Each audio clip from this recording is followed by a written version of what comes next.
નમસ્કાર મિત્રો, વિડીયોમાં તમારું સ્વાગત કરું છું।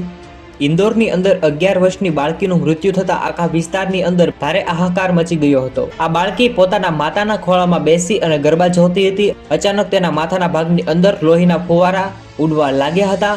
તેની માતાને કાંઈ સમજણ ન પડતા તાત્કાલિક ધોરણે દીકરીને હોસ્પિટલમાં ખસેડવામાં આવી હતી। આ સમગ્ર ઘટના મંગળવારના દિવસે રાત્રિના સમયે 10 વાગ્યાની આસપાસ બની હતી। 12 કલાકની પીડા બાદ બાળકીનું હોસ્પિટલની અંદર મૃત્યુ થયું હતું। ગોળી કોણે મારી તેના વિશે હજુ પણ કોઈ માહિતી મળી રહી નથી અને છોકરીની માતાએ જણાવ્યું હતું કે હું અને મારી દીકરી માહી દીકરા હાર્દિકને લઈ અને કલોલની અંદર ચાલી રહેલા ગરબા જોવા માટે ગયા હતા અને મારા ખોળાની અંદર દીકરી બેસી હતી। થોડી જ વાર પછી અચાનક ફટાકડા ફૂટવા જેવો અવાજ આવ્યો હતો। ત્યારબાદ મારી દીકરીના માથામાંથી લોહીના ફુવારા ઉડવા લાગ્યા હતા। જ્યારે હોસ્પિટલની અંદર સૌથી પહેલા દીકરીનું સીટી સ્કેન કરવામાં આવ્યું હતું અને ત્યારે માથાના ભાગે ગોળી વાગી હોવાનું પ્રાથમિક તપાસમાં જાણવા મળ્યું હતું।